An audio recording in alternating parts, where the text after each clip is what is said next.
Action. Okay, well, God bless you all, and thank you, Carl Morton and Britt, for having us in your home, and for Siri for having us last night, and the great honour to be able to share a little bit of the word with you tonight. As I shared in my testimony about my washing machine breaking back in England and me being here, I really did, and I'm not perfect, by the way, but I got a little discouraged today because of my washing machine and how much it means so much to me, because, you know, gone are the days of washboards and scrubbing by the river and the old mangle that my grandmother used to have, you know, when she used to feed the washing, and you know, nowadays it's just place it in the machine, add a little powder, press a button, and the rest of the time is yours. So the discouragement came because the dreaded thought of being here and then only being home for a few days and then having to leave my home again, and I would have so much washing to do. How would I possibly be able to do it all because I don't have a machine? But you know that God never makes us discouraged. Never. He always is there to wrap his arms around us, to encourage us, to exhort us. So straight away, I recognised where that discouragement was coming from. And, you know, we have our loving God, but then we also have the God of this world, Satan, that blinds those minds.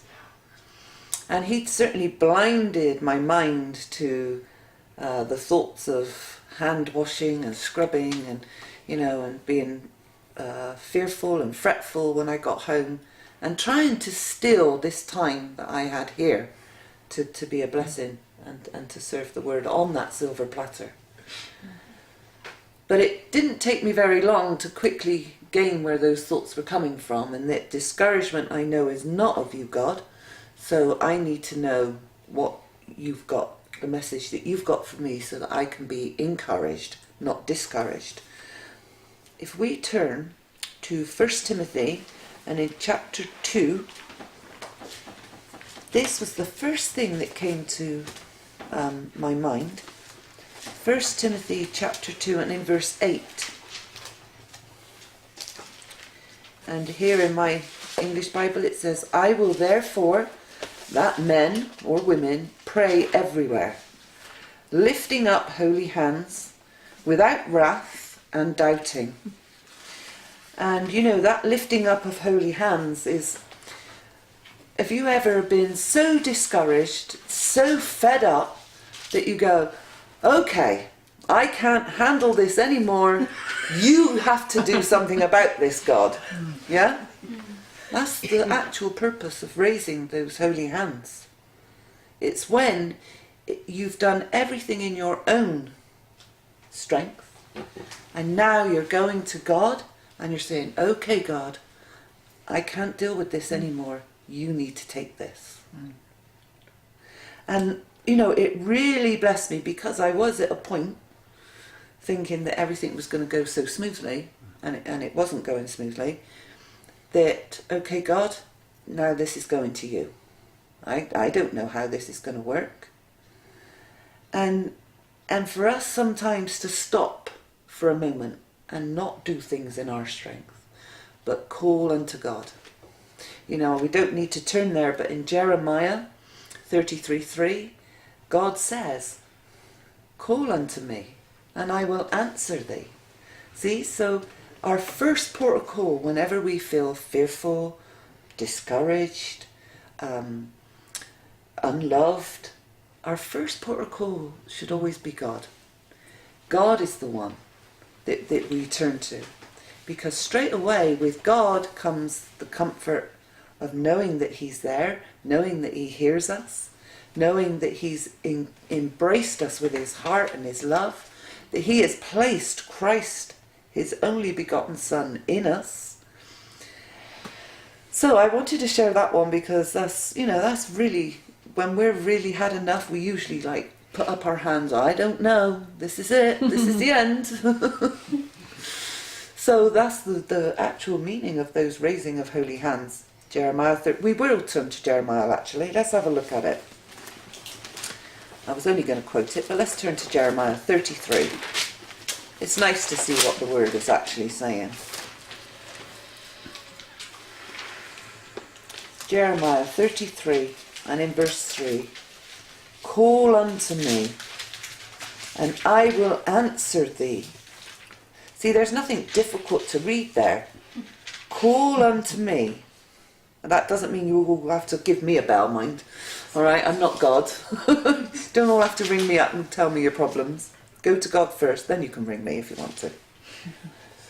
Call unto me, and I will answer thee.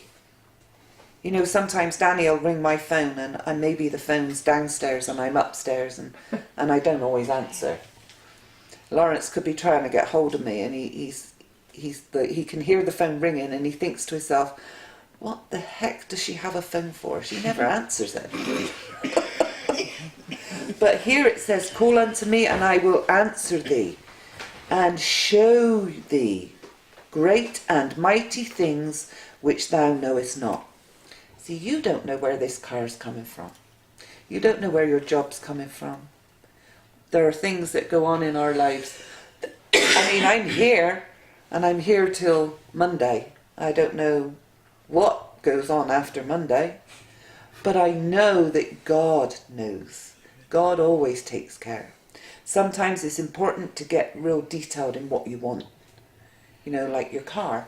So the engine size, because you want it to be economical. Diesel, petrol. Do you have a preference in colour? Do you have a preference in how many seats? You know, and God, after all that, I want everything working. The lights, the windscreen wipers, the indicators. You know, when we get real detailed about the situation, the picture becomes clearer in our minds of what we really want. Like the washing machine. I wanted 8 kilogram drum. I wanted a fast spin. Because if it's a small drum, I can't do as much. And if it's a slow spin, the washing comes out wet. And then it'll cost me more to dry it. So we get detailed about these little key principles. And then God sees our heart of how big that desire is. And he brings it to pass. I don't know how. Like with the 10 puppies, I don't know how that happened. You know, maybe 4 or 5, I know. But 10, no. But there is nothing impossible with God. We do have problems. We do have things that don't always go as smoothly. Job had many problems. You know, he lost his livestock, he lost his family, he lost his wealth, he lost his home and many other things as the adversary was attacking him. But he never got discouraged. He never got fearful. His wife would say to him, why don't you just curse God and die? You know, this is just ridiculous now. But Job never gave up. And the thing I recognised is that Job never gave up because he counted God as faithful. That God would never, ever let him down. We were talking yesterday for quite a while on the word patience. And sometimes we do wait. We do have to wait for things to actually come into concretion, for us to see what the bigger picture is. And the patience is a fruit of the Spirit. You know, that it's the Word of God tells us that we'll take a quick look. Let's go to Galatians. Sometimes things don't happen as quickly as we would like them to happen, but God knows. God knows, and his timing is always perfect. And we're going to go to Galatians chapter 5. First of all, we're going to do verse 1. It says, stand fast, therefore, in the liberty where Christ has made us free. So to stand fast, you have to be patient. You can't waver, you know, thinking, am I doing the right thing, am I doing the wrong thing? But we're standing fast because we know God is faithful. Be not entangled again with the yoke of bondage. Well, that could be anything that you put before God. Anything. So, like my washing machine, I could have been in a terrible disarray. I know when I teach, I always relate it to something that's going on in my life, but it's true that this was a big thing for me. That I could have got all concerned and troubled by it. But no, because Jesus Christ died, rose again, so we could be free, so we don't have to be entangled with the affairs of this world. We don't need to be bogged down. We just need to stay focused on God. And then if we go to Galatians 5:22, and it says, the fruit of the Spirit is love, joy, peace, long-suffering, gentleness, goodness, faith. See, meekness, temperance, against such there is no law. If we concentrate on what that fruit of the Spirit is and we walk by that, then life's going to become very smooth. Because first and foremost, we're going to be walking in love. We're not going to be entangled with the world and the worries and the discouragement that the world gives to us. Sometimes we can be not abused but accused because we are Christians. People, they have things to say about us that aren't very nice sometimes, but they haven't seen the power of God yet. The only way they get to see that is when we manifest it. So we have to be strong and we have to be faithful to bring that word to pass. It's not always about words. Sometimes it's actually seeing it in action that encourages one another. So the fruit of the Spirit, having the patience, the long-suffering, the joy, the peace, the love, the gentleness, long-suffering.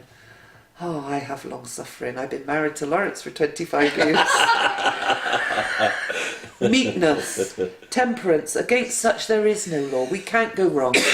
We really can't go wrong. Let's turn over the page to Galatians 6. And this is another one. In verse 9 it says, and let us not be weary in well-doing, for in due season we shall reap if we faint not. I could have gone all hickety-pickety today about this washing machine, but see, we have to hold on in there because we are in a race and we want to cross that finishing line. So sometimes we do need to be patient. Sometimes we do need to be long-suffering to see the goal come to pass. And the goal for me today was this washing machine. And God just did it so easily. Very easily. It wasn't anything hard. I didn't even have to leave the armchair, to be honest. Just prayed, gave it to God, and everything materialised from there. But sometimes when we do have to put a little effort in, when we do have to push a little harder, we can't be weary, because we will reap the reward as we stay faithful. Verse 10, as we have therefore opportunity, let us do good unto all men, especially unto them who are the household of faith. And I really have to say that this verse of scripture Amber did for me today. Because she was the one at home. She was the one with the broken down washing machine, and her heart, was going out thinking we need to get something sorted here before Mum comes back home, and she'll need that washing machine. She's got things that she needs to be doing. And she really did do a good thing for me today. She prayed, but she was the one that God directed her to make the telephone call and to speak to the person on the phone and to go and pick it up. They get to pick it up. But actually, the guy's bringing it tomorrow to deliver it, and to fit it. So she was the one that was doing especially good unto all men, especially those of the household of faith. See, again, that is where the body works together. It's not that we do things on our own. We can pray together for specific needs. We can encourage one another. We can exhort one another. We can give one another a hug when we're having a tough time.